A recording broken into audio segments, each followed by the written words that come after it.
Wabarakatuh. Alhamdulillah wassalatu wassalamu ala Rasulillah. Subhanaka la ilma lana illa ma 'allamtana innaka antal alimul hakim. Hasbunallah wa ni'mal wakil wa la haula wa la quwwata illa billahil aliyil azim. Rabbi shrah li sadri wa yassir li amri wahlul 'uqdatam min lisani yafqahu qawli. Mari kita bersyukur kepada Allah Subhanahu wa taala. Alhamdulillahirabbil alamin. Berselawat kepada Nabi kita Muhammad sallallahu alaihi wasallam. Allahumma shalli ala sayyidina Muhammad wa ala ali sayyidina Muhammad. Kaum bapak dan kaum ibu, jamaah salat subuh Masjid Nurul Ikhlas yang saya hormati, remaja putra dan putri sekalian yang kami sayangi. Kita lanjutkan kajian kita pada subuh ini. Hadis ke-8 bunyinya, umirtu an uqatilan nasa hatta yashhadu alla ilaha illallah. Aku diperintahkan untuk memerangi manusia sampai mereka mengucap asyhadu alla ilaha illallah, asyhadu anna muhammadar rasulullah.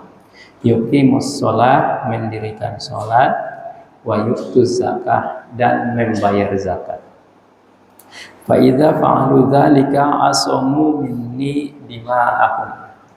Kalau mereka sudah bersyahadat, sudah sholat, dan sudah berzakat, maka darahnya dilindungi illa bihaqqil Islam, kecuali dengan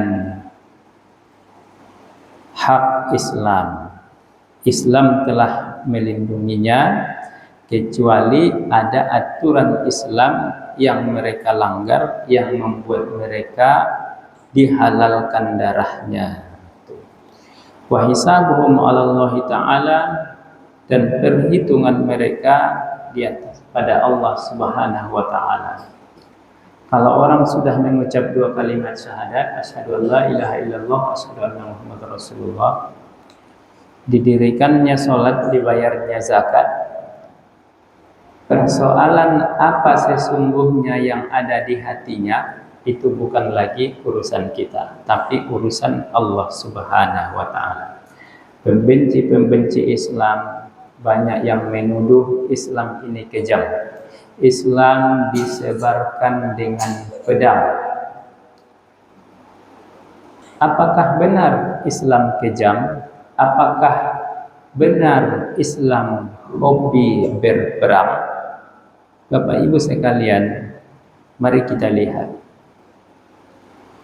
Peperangan di masa Nabi Muhammad SAW, jumlah seluruhnya terjadi perang kurang lebih 65 kali. 27 kali Nabi ikut langsung. Itulah yang disebut ghazwah. 38 kali Nabi tidak ikut, tapi sahabat yang diutus. Itulah yang disebut dengan syariah. Dari yang 27 kali yang Nabi ikut berperang secara langsung, yang terjadi kontak fisik yang sampai bertempur 9 kali. Selebihnya tidak. Yang 9 kali itu adalah perang Badar, perang Uhud, perang Khandaq, perang Quraisyah, perang Khaybar, dan Fathu Makkah, dan seterusnya. Dari sekian banyak kali perang yang terjadi tadi itu, yang kalah hanya sekali. Perang Uhud, umat Islam kalah, korban dari umat Islam 70 orang, dari kaum kafir 22 orang. Penyebabnya waktu itu sahabat yang ditugaskan Nabi untuk berjaga di puncak gunung, melihat peperangan sudah mulai dimenangkan oleh kaum muslimin, kaum kufar kocar kacir. Sahabat yang ditugaskan di puncak gunung tadi ingin berebut harta rampasan. Mereka tinggalkan posko. Setelah posko ditinggalkan, kemudian musuh kembali datang. Disitulah perang Uhud yang terjadi, kemudian kaum muslimin kalah. Nabi waktu itu sampai luka-luka. Selebihnya tidak ada kalah. Hampir kalah ada satu kali, namanya perang Hunain. Penyebabnya kaum muslimin banyak, sebanyak 12.000 pasukan. Maka ada semacam kebanggaan bahwa peperangan akan dimenangkan oleh kaum muslimin. Rupanya pihak kufar sudah menyusun strategi.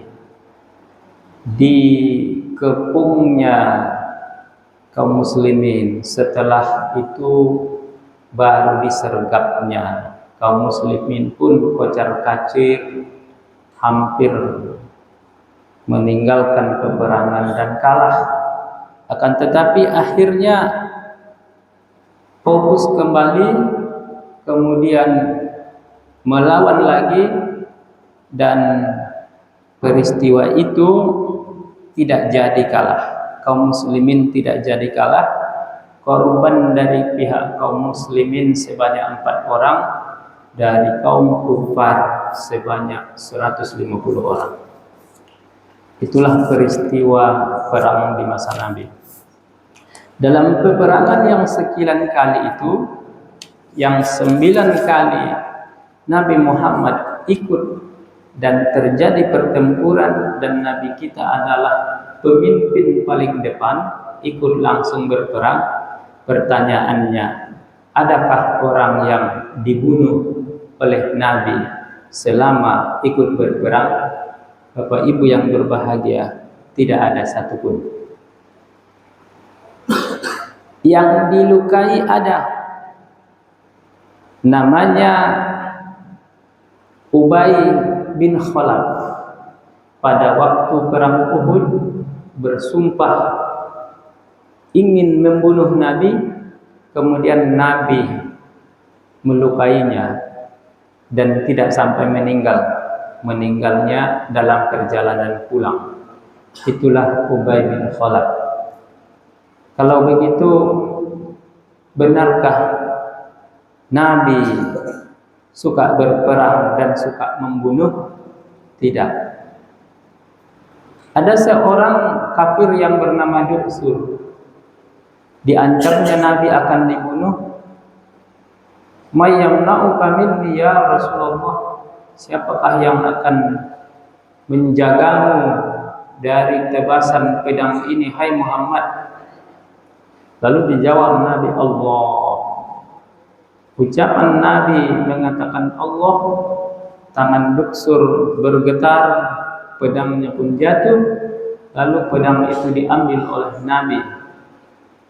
Setelah itu Nabi yang mengancam kembali, siapakah yang menyelamatkanmu dari pedang ini ya Duksur? Dijawab oleh Duksur, la ahada ya Muhammad, tidak ada ya Muhammad.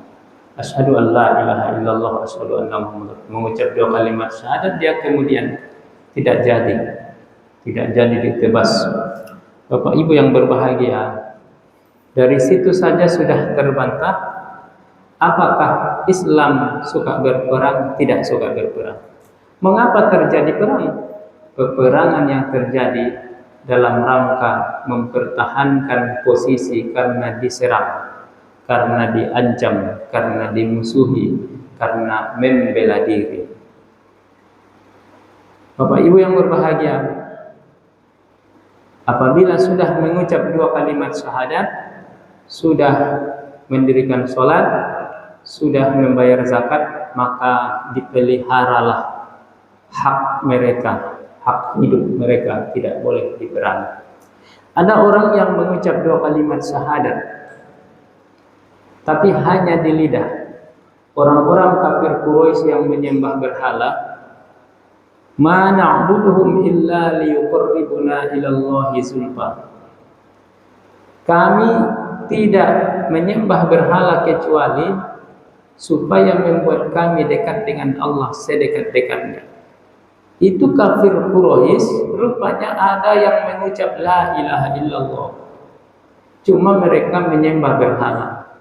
Mereka tidak sholat, mereka tidak zakat. Mereka itu tidak dapat perlindungan dalam Islam.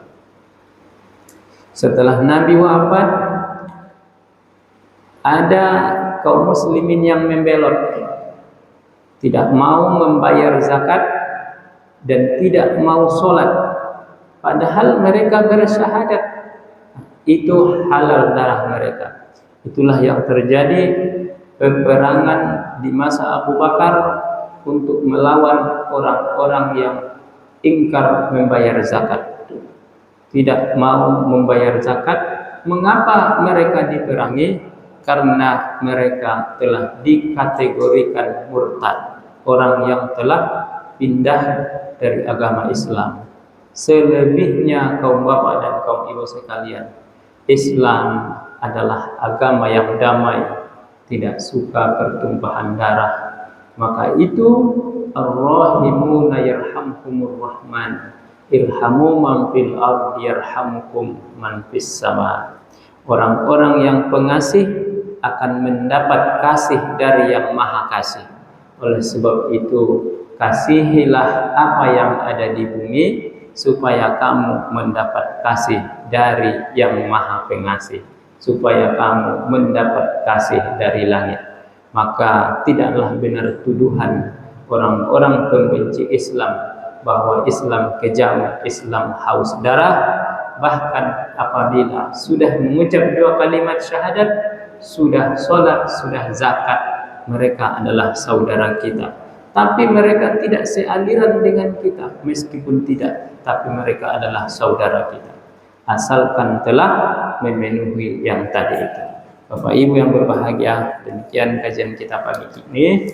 Mudah-mudahan bermanfaat. Mohon maaf apabila ada kehilafan. Assalamualaikum warahmatullahi wabarakatuh.